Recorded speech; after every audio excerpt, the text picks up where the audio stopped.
तो साथियों, गणेशा बिल्ड के इस YouTube चैनल में मैं राहुल सर आप सभी साथियों का बहुत बहुत स्वागत करता हूं।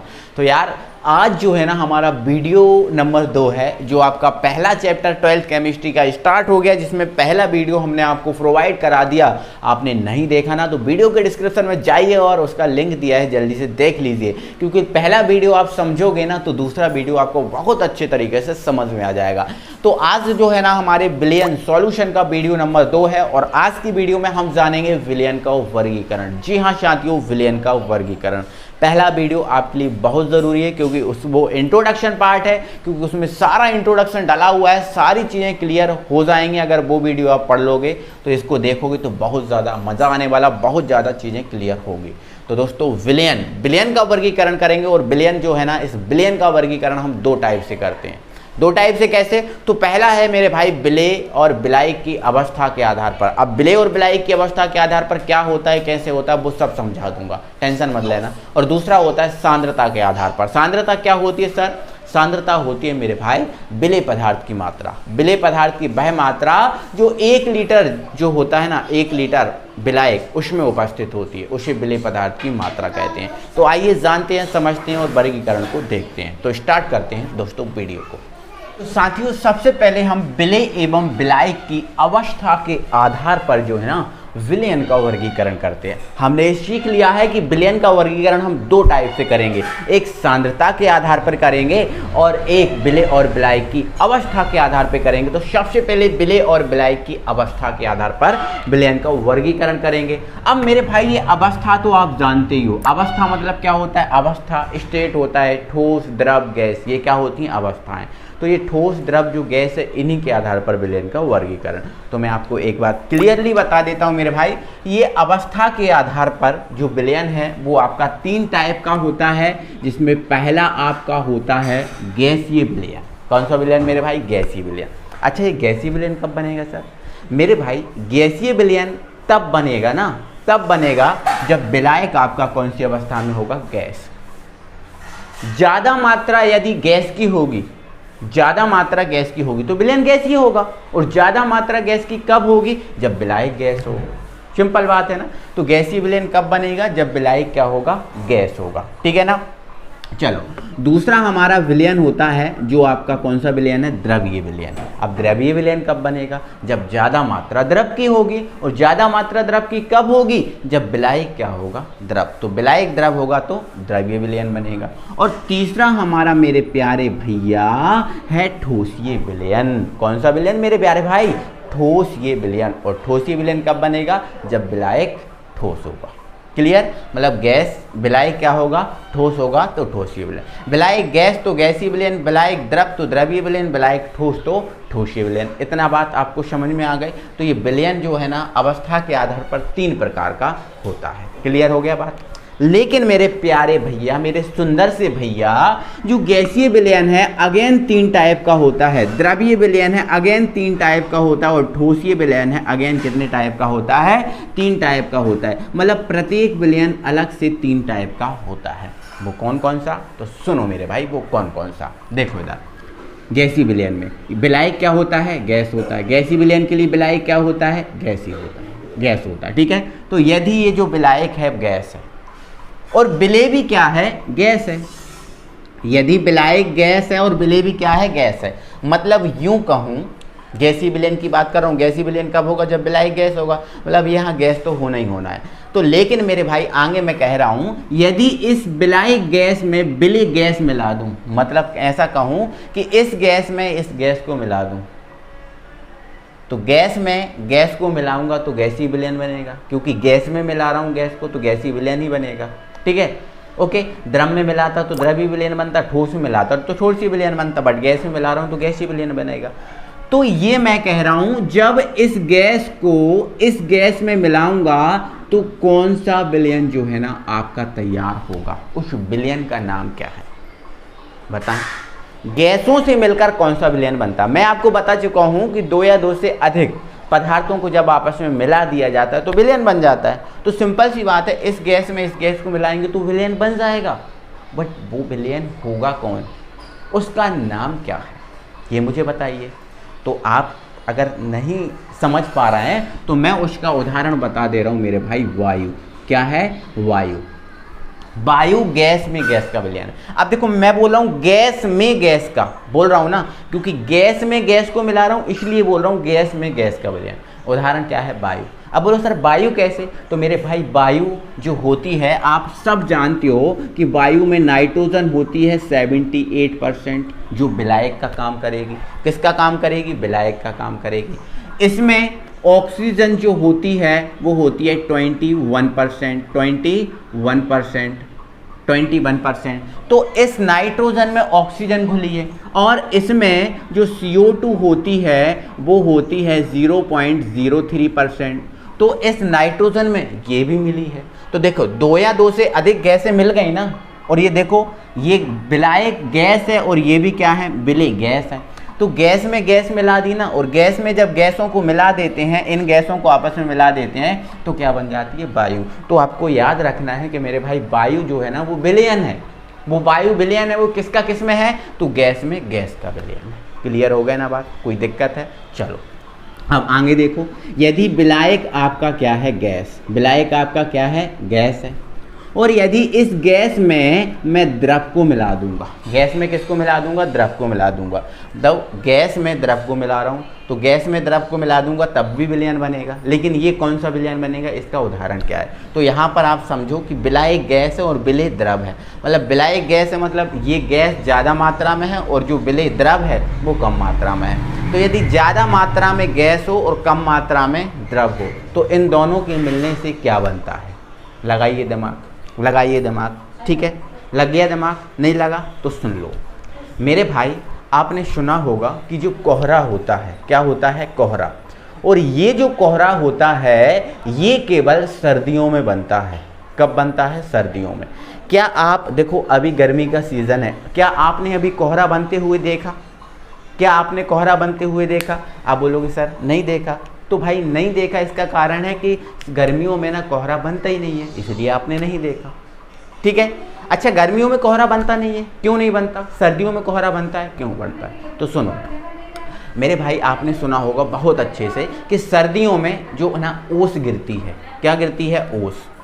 अब ओस गिरती है, बिल्कुल गिरती है। और ओस सुबह गिरती है, ठीक है, बिल्कुल गिरती है, कोई दिक्कत नहीं है। और आप पता है कि वायुमंडल में वायु तो है ही है, वायुमंडल में वायु तो है ही, और वायु की मात्रा बहुत ज़्यादा है। और सुबह सुबह क्या पड़ती है? ओस पड़ती है। तो क्या होता है मेरे भाई, जो बहुत सारी जो गैस होती है उस बहुत सारी गैस में यदि कम मात्रा में द्रव मिला दिया जाए, कम मात्रा में क्या मिल जाए? द्रव मिल जाए, तो द्रव और जो वायु है वो मिलकर कोहरा बना लेती हैं। ठीक है। तो सर्दियों में ओस गिरती है कम मात्रा में, बिल्कुल होती है, और वायु होती है बहुत ज़्यादा। तो इस वायु में ओस की बूंदें पड़ती हैं और दोनों मिलकर क्या बना लेती हैं? कोहरा। अब गर्मियों में नहीं बनता, इसका कारण क्या है? कि गर्मियों में ओस गिरती है। क्या आपको दिखी क्या ओस गर्मियों में? बिल्कुल नहीं दिखी ना। तो भैया गर्मियों में क्या होता है? नमी नहीं होती वायुमंडल में, ओस नहीं गिरती, और ओस नहीं गिरती तो वायु के साथ द्रव कम मात्रा में नहीं मिल पाता, तो आपका कोहरा नहीं बनता। ठीक है। तो ज़्यादा मात्रा में गैस और कम मात्रा में द्रव हो, इनको मिला दिया जाए तो क्या बन जाता है? कोहरा बन जाता है। क्या बन जाता है? कोहरा। तो कोहरा किसका उदाहरण है? गैस में द्रव का। गैस में द्रव का उदाहरण क्या है मेरे भाई? कोहरा। इस बात को बहुत अच्छे तरीके से अपने दिमाग में फिट कर लेना। ओके, कैसे बनता है, क्यों बनता है, ये सब कारण मैंने बता दिए। ठीक है ना। चलो नेक्स्ट है आपका विलायक क्या होगा? गैस होगा। विलायक क्या होगा? गैस होगा। और यदि इस गैस में हम ठोस को मिला दें, क्या मिला दें मेरे भाई? ठोस को मिला दें। तो इस गैस में यदि ठोस को मिला दें तो क्या बनेगा? मतलब मेरा कहने का मतलब है ज़्यादा मात्रा में क्या है? गैस है, और कम मात्रा में क्या है? ठोस। तो ज़्यादा मात्रा गैस में और कम मात्रा ठोस की मिला दी जाए तो क्या बन जाता है? तो बताएं उदाहरण, क्या उदाहरण? तो मेरे भाई इसका बेस्ट एग्जाम्पल है आपका जो है ना धूल। आपके गांव में, आपके शहर में अगर रोड ख़राब है, यदि आप ख़राब रोड पर चल के जाते हैं तो आपको पता चल जाएगा। कैसे?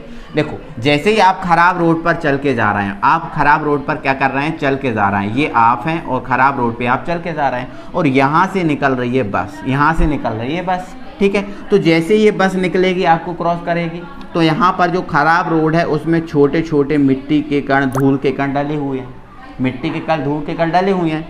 तो जैसे ही बस निकलेगी तो ये मिट्टी और धूल के जो कण हैं उसकी जो बस निकलेगी गति से, तो गति के बस की गति के कारण जो मिट्टी धूल के कण जो छोटे छोटे हैं ये ऊपर उठेंगे। कहाँ उठेंगे? ऊपर। और ऊपर उठेंगे और किसके साथ मिल जाएंगे? वायु के साथ मिल जाएंगे। किसके साथ मिल जाएंगे? वायु के साथ। और ये वायु के साथ जब ये मिट्टी धूल मिल जाएगी, मिट्टी और ये छोटे छोटे कण जो है ना वो मिल जाएंगे, तो दोनों मिलकर क्या बना लेंगे? धूल बना लेंगे। क्या बना लेंगे? धूल। तो ध्यान रखना मेरे प्यारे भाई, मेरे सुंदर से भाई, क्या याद रखना कि जब गैस में ठोस को मिला देंगे तो क्या बन जाएगी? धूल। तो जो धूल है वो गैस में ठोस का उदाहरण है। ठीक है, मिट्टी जो छोटे छोटे कण होते हैं वो ठोस ही होते हैं, और ये वायु मिल जाते हैं तो क्या बन जाती है? धूल। अगर वो नीचे बैठ जाते हैं तो कहते हैं धूल शांत हो गई, ऐसा आपने सुना होगा। ठीक है, तो ये कोई दिक्कत नहीं है, ये आप समझ गए होगे। तो ये हमारा गैसीय विलयन हो गया कंप्लीट। आ जाते हैं हम द्रवीय विलयन पे। द्रवीय विलयन क्या होगा? जिसमें विलायक क्या होगा? आपका द्रव होगा। जिसमें विलायक आपका मात्र क्या होने वाला है? द्रव होने वाला है। तो सुनो यहाँ पर, ये आपका रहा द्रव। यदि इस द्रव में हम गैस को मिला दें, यदि इस द्रव में हम क्या मिला दें? गैस को मिला दें, तो क्या बन जाएगा? तो मेरे भाई आपने सुना होगा, आपने कोल्ड ड्रिंक्स, अभी गर्मी का सीज़न है तो आपने कोल्ड ड्रिंक्स तो पी होगी, और कोल्ड ड्रिंक्स में आपने थम्स अप, स्प्राइट, है ना, ये तो बहुत, कोका कोला, ये तो बहुत फेमस चीज़ें हैं, ये तो आपने पी होगी, कोई दिक्कत वाली बात नहीं है। सोडा वाटर आपने पिया ही होगा। तो आपने ये अनुमान लगाया होगा कि आप थम्स अप की या कोका कोला की या स्प्राइट की बाटल खोलते हो तो उसमें देखते हो जैसे ही उसका कैप खोलते हो, ढक्कन खोलते हो, तो उसमें से हल्की सी मात्रा में गैस निकलती है। सुर की आवाज़ करके गैस निकलती है मेरे भाई, बोलो निकलती है? बिल्कुल निकलती है। अच्छा, वो गैस निकलती क्यों है? वो आई कहाँ से? तो मेरे भाई जब इनको तैयार किया जाता है, इन कोल्ड ड्रिंक्स वगैरह को, तो उनमें क्या करते हैं? कम मात्रा में, देखो ज़्यादा मात्रा में, देखो जैसे स्प्राइट हुआ, कोका कोला हुआ, जो बाटल होती है ज़्यादा मात्रा में उसमें द्रव होता है, और उसमें हल्की सी मात्रा में, कम मात्रा में क्या भर दी जाती है? गैस भर दी जाती है। अब वो लोग सर गैस भर क्यों दी जाती है? तो गैस इसलिए भरी जाती है कि मेरे भाई वो ज़्यादा समय तक रखा रहे, ख़राब ना हो, और वो ठंडक उत्पन्न अच्छे से तरीके से ठंडक उत्पन्न करे और ज़्यादा समय तक रखा रहे, इसलिए गैस भरी जाती है। ठीक है, तो ध्यान रखना, जो कोका कोला, स्प्राइट, जो वगैरह वगैरह होते हैं, इनमें कम मात्रा में गैस भरी जाती है और ज़्यादा मात्रा में क्या होता है? द्रव होता है। तो ज़्यादा मात्रा में द्रव में यदि कम मात्रा में गैस मिला दी जाए तो वो आपका द्रवीय विलयन बन जाता है। लेकिन उसका उदाहरण क्या है? तो उसका उदाहरण है मेरे भाई कोका कोला, ठीक है, स्प्राइट हुआ, है ना, थम्स अप हुआ, ठीक है, सोडा वाटर हुआ, सोडा वाटर एग्जैक्ट, मतलब कोल्ड ड्रिंक्स लिख सकते हो आप, समझ रहे हो ना। तो ज़्यादा मात्रा में द्रव होता है कोल्ड ड्रिंक्स में, और कम मात्रा में उसमें क्या भरी होती है? गैस भरी होती है। ये आपने सुना ही होगा, समझा ही होगा, देखा ही होगा। ठीक है, चलो नेक्स्ट।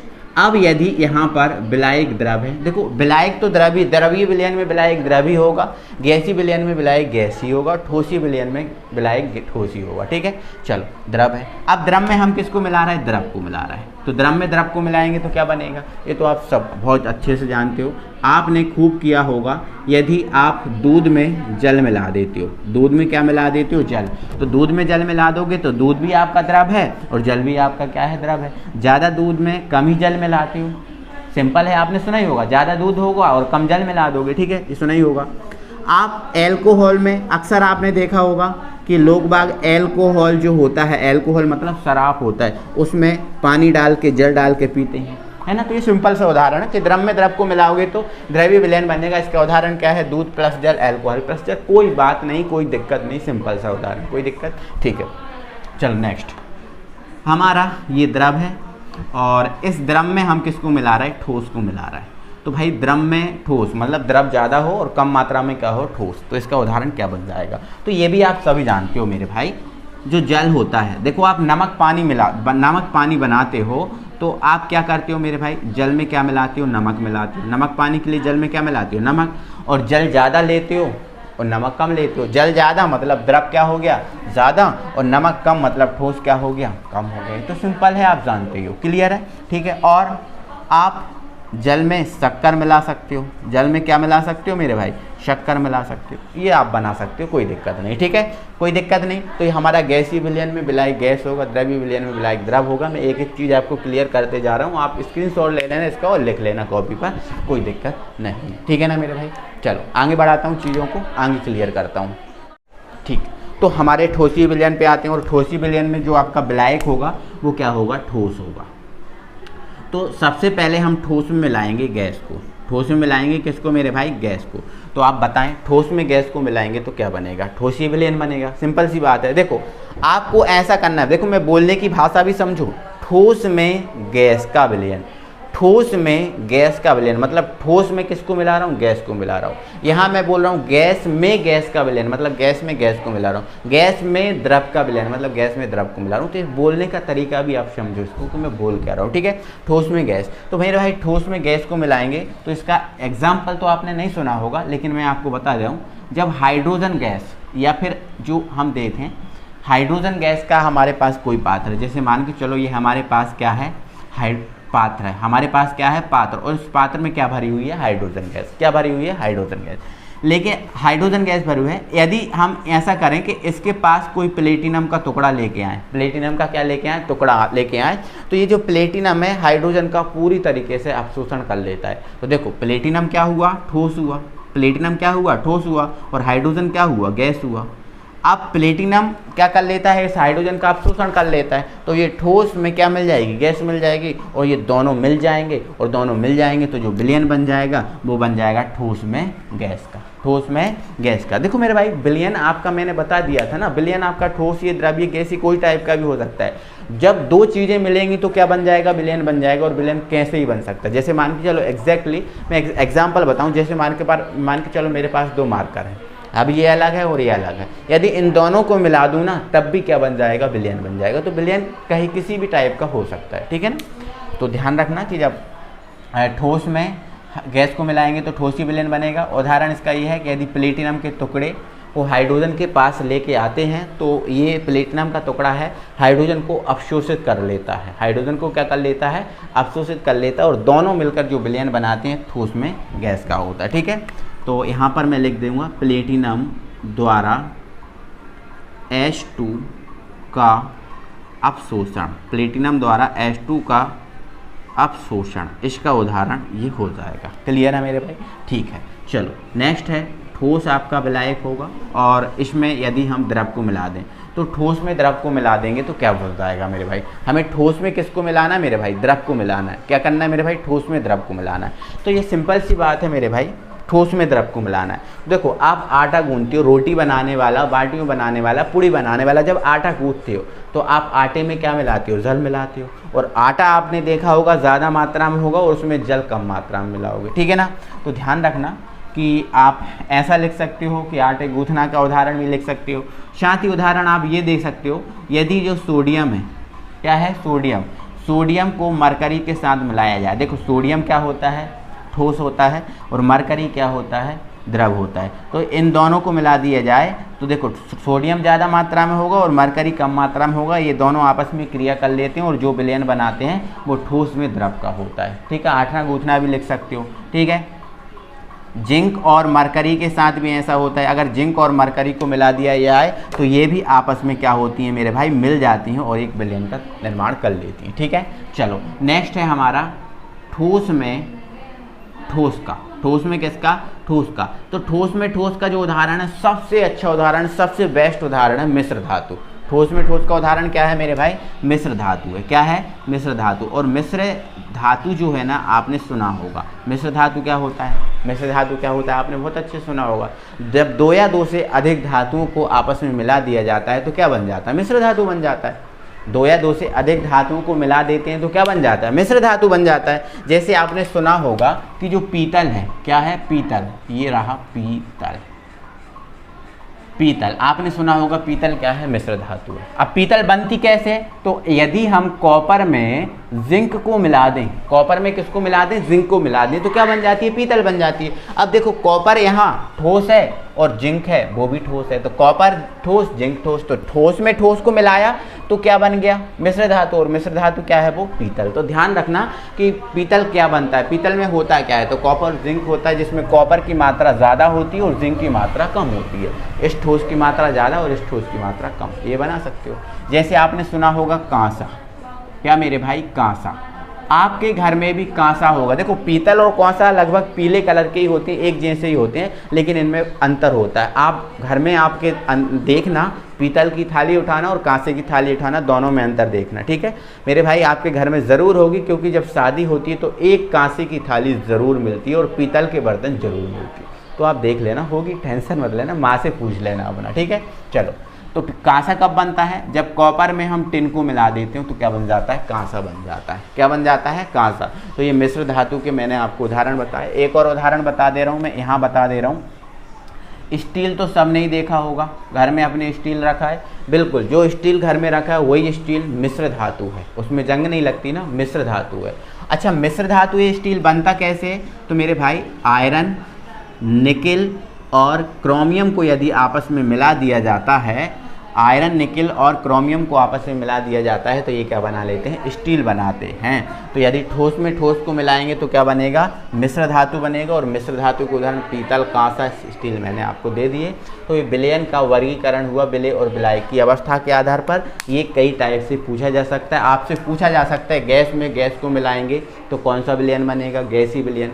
या पूछा जा सकता है गैस में गैस का उदाहरण क्या है, द्रव में गैस का उदाहरण क्या है, द्रव में द्रव का उदाहरण क्या है, ये आपसे पूछे जा सकते हैं, ये आपसे पूछे जाते हैं। आपसे पूछा जा सकता है विलय और विलायक की अवस्था के आधार पर विलयन कितने टाइप के होते हैं, 3 टाइप के होते हैं। आपसे पूछा जा सकता है गैसी विलयन कितने टाइप के होते हैं, द्रवी विलयन कितने टाइप के होते हैं, ये आपसे कई टाइप से क्वेश्चन पूछा जा सकता है। तो इस टेबल को बड़े अच्छे से समझ के अपने दिमाग में फिट कर लेना मेरे भाई, ठीक है ना। चलो अब हम आगे बढ़ते हैं। तो दोस्तों हम नेक्स्ट जो करते हैं विलयन का वर्गीकरण, वो है आपका सांद्रता के आधार पर। अब ये सर सांद्रता क्या चीज़ होती है, तो मैं सांद्रता नाम की जो चीज़ है मैं इसको पहले ही बहुत अच्छे से स्पष्ट कर चुका हूँ। सांद्रता जो है ना पहले ही बहुत अच्छे से मैं स्पष्ट कर चुका हूँ पहली वीडियो में। अगर आपने पहली वीडियो नहीं देखी तो वीडियो की डिस्क्रिप्शन में मैंने लिंक दे दिया इसका, आप उस वीडियो को जाकर देख लो, कोई दिक्कत नहीं। तो मैं फिर भी बता दे रहा हूँ मेरे भाई, जो आपका सांद्रता है वो सांद्रता कुछ नहीं होता, ये विलेय पदार्थ की मात्रा होती है। जो आपका विलेय होता है ना, विलेय जानते हो, विलयन में जिस पदार्थ की मात्रा कम होती है उसको विलेय कहते हैं, ये बहुत अच्छे से हम जानते हैं। तो जो विलेय होता है, इस विलेय की जो मात्रा होती है यही आपकी सांद्रता होती है। कुछ बात नहीं है, कोई टेंशन नहीं लेना। सांद्रता कोई पूछे क्या है तो कह देना विलेय पदार्थ की मात्रा। क्लियर है, ठीक है। अब ये विलेय पदार्थ की कौन सी मात्रा, जो 1 लीटर जल में मिली होती है या 1 लीटर जल में उपस्थित होती है, उस विलेय की मात्रा को सांद्रता कहते हैं। पिछली वीडियो में समझा दिया, ठीक है। तो ये सांद्रता है, सांद्रता के आधार पर जो आपका विलयन होता है वो 5 टाइप से वर्गीकृत किया गया है, जिसमें आपका पहला होता है तनु विलयन, जिसको हम बोलते हैं डाइल्यूट सॉल्यूशन। नेक्स्ट है आपका सांद्र विलयन, जिसको हम बोलते हैं कॉन्सेंट्रेटेड सॉल्यूशन। नेक्स्ट है हमारा संतृप्त विलयन, जिसको बोलते हैं सैचुरेटेड सॉल्यूशन। नेक्स्ट है आपका असंतृप्त विलयन, जिसको बोलते हैं अनसैचुरेटेड सॉल्यूशन। नेक्स्ट है आपका अति संतृप्त विलयन, जिसको बोलते हैं सुपर सैचुरेटेड सॉल्यूशन। ये 5 टाइप का होता है। बिल्कुल एक एक चीज़ को हम बहुत अच्छे से समझेंगे, टेंशन वाली बिल्कुल बात नहीं है।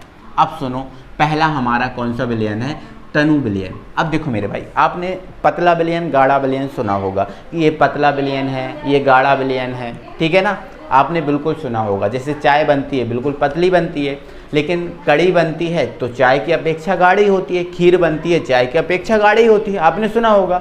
तो ये गाढ़ा पतला मैं कौन सा कह रहा हूँ वो आप समझ गए हो। तो तनु विलयन का मतलब होता है पतला विलयन। तनु विलयन का मतलब क्या होता है मेरे भाई, पतला विलयन। और पतला विलयन कौन सा विलयन, जिसमें बहने का गुण हो। कौन सा गुण हो मेरे भाई, बहने का, मतलब जो बह सके, ठीक है, बहने का गुण वाला। बहने का गुण वाला मैं पतला बोल रहा हूँ, है ना, दुबले पतले की बात नहीं कर रहा हूँ, है ना, कि नहीं तो समझो कि ये मोटा ये पतला, वो वाला पतला नहीं, मैं बहने का गुण है वो वाला पतला बोल रहा हूँ, ठीक है। तनु का मतलब होता है पतला। अच्छा बताओ, पतला विलयन, तनु विलयन कब बनेगा, बोलो। जब विलेय पदार्थ की मात्रा कम होगी ना। देखो जैसे मान के चलो मेरे पास क्या है, मठा, ठीक है, मेरे पास क्या है, मठा। अच्छा बताओ, मठा में मैं यदि कम बेसन डालूंगा तो कड़ी पतली बनेगी, और मठा में ज़्यादा बेसन डालूंगा तो कड़ी ज़्यादा गाढ़ी बन जाएगी। आपने सुना होगा ना, कड़ी तो आपने खाई होगी, है ना, कि जब मठा में बेसन मिला देते हैं तो कड़ी बन जाती है, तो ये आपने सुना ही होगा, है ना। तो यदि मठा में कम बेसन डालेंगे तो कड़ी पतली रहेगी, ज़्यादा बेसन डालेंगे तो कड़ी गाढ़ी हो जाएगी, है ना। तो ध्यान रखना कि तनु विलयन मतलब पतला विलयन जिसमें बहने का गुण हो, और पतला विलयन कब रहेगा, जब विलेय पदार्थ की मात्रा बहुत कम हो। तो ध्यान रखना मेरे भाई मेरे बहनों, याद रखना कि ऐसा विलयन जिसमें विलेय पदार्थ की मात्रा बहुत कम होती है, ऐसा विलयन जिसमें विलेय पदार्थ की मात्रा बहुत कम होती है, वो आपका तनु विलयन होता है, डाइल्यूट सॉल्यूशन होता है। क्लियर हो गया, ठीक है। आ जाओ सांद्र विलयन। सांद्र का मतलब होता है, दूसरा मतलब सांद्र का मतलब होता है गाढ़ा विलयन। कौन सा विलयन मेरे भाई, गाढ़ा विलयन। अच्छा गाढ़ा विलयन कब बनेगा, अब गाढ़ा विलयन कब बनेगा, जब विलेय पदार्थ की मात्रा क्या होगी, ज़्यादा होगी। विलेय पदार्थ की मात्रा कम रहेगी तो पतला विलयन होगा, और विलेय पदार्थ की मात्रा ज़्यादा होगी तो गाढ़ा विलयन बनेगा। मतलब ऐसा विलयन जिसमें विलेय पदार्थ की मात्रा बहुत अधिक होती है, ऐसा विलयन जिसमें विलेय पदार्थ की मात्रा बहुत अधिक होती है, सांद्र विलयन होता है, कॉन्सेंट्रेटेड सॉल्यूशन होता है, ऐसा याद रखना आपको। ऐसा विलयन जिसमें विलेय पदार्थ की मात्रा बहुत कम होती है, तनु विलयन। ऐसा विलयन जिसमें विलेय पदार्थ की मात्रा बहुत ज़्यादा होती है, गाढ़ा विलयन। ठीक है, चलो नेक्स्ट आ जाओ, संतृप्त विलयन, सैचुरेटेड सॉल्यूशन। सुनो, संतृप्त विलयन का मतलब होता है सही विलयन। क्या विलयन, सही विलयन। अच्छा सही कौन सा सही बोल रहे हो सर, आप ये भी तो समझाओ मेरे भाई। मैं ऐसा सही बोल रहा हूँ, जैसे मान के चलो मैंने चाय बनाई और चाय बन गई मीठी, दूसरी बार चाय बनाई और चाय बन गई सीटी। तो बताओ, मैंने एक बार मीठी चाय बनाई, मैंने एक बार सीटी चाय बनाई, मतलब कम शक्कर वाली चाय बनाई, और एक बार ज़्यादा शक्कर वाली चाय बनाई, क्या ये चाय सही है? तो आप बोलोगे बिल्कुल नहीं है सर, एक बार तुमने मीठी बना दी ज़्यादा शक्कर वाली, एक बार तुमने कम शक्कर वाली बना दी, सही चाय है क्या? नहीं। लेकिन मैंने तीसरी बार चाय बनाई और मैंने बोला कि भाई कैसी लग रही चाय, तो आपने बोला सर बहुत अच्छी लग रही, मतलब ये अच्छी है, मतलब ये सही है। जैसे आपने सब्जी बना के रखी, सब्जी में ज़्यादा मिर्ची डाल दी, एक बार कम मिर्ची डाल दी, ठीक है, तो क्या ये सही है सब्जी? नहीं। लेकिन एक बार मैंने सब्जी बनाई जिसमें ना तो ज़्यादा मिर्ची थी और ना ही कम मिर्ची थी, मतलब वो सही चाय थी, है ना। तो संतृप्त का मतलब होता है सही, सही। संतृप्त का मतलब होता है सही, मतलब जिसमें विलेय पदार्थ की ना तो ज़्यादा मात्रा हो और ना तो कम मात्रा, है ना।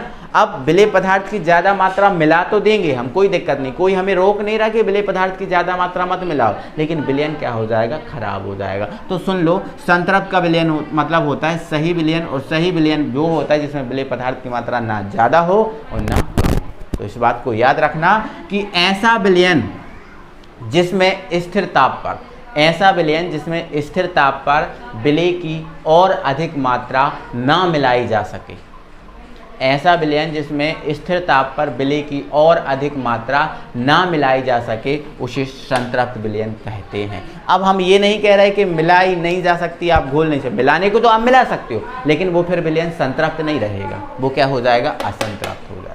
समझ रहे हो ना, ध्यान रखना। संतृप्त एक सही विलयन होता है जिसमें विलेय की निश्चित मात्रा होती है, उससे ज़्यादा नहीं मिलाओगे, ज़्यादा मिला दोगे तो विलयन संतृप्त नहीं, संतृप्त हो जाएगा। ठीक है, ध्यान रखना।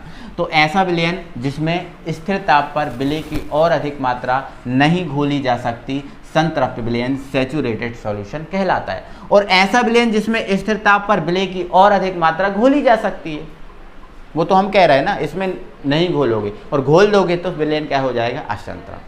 ठीक है ना। तो तनु विलयन जिसमें विलेय पदार्थ की मात्रा बहुत कम हो, सांद्र विलयन जिसमें विलेय पदार्थ की मात्रा बहुत ज़्यादा हो, संतृप्त विलयन जिसमें स्थिर ताप पर विलेय पदार्थ की और अधिक मात्रा नहीं घोली जा सकती, असंतृप्त विलयन जिसमें स्थिर ताप पर विलेय पदार्थ की और अधिक मात्रा घोली जा सकती।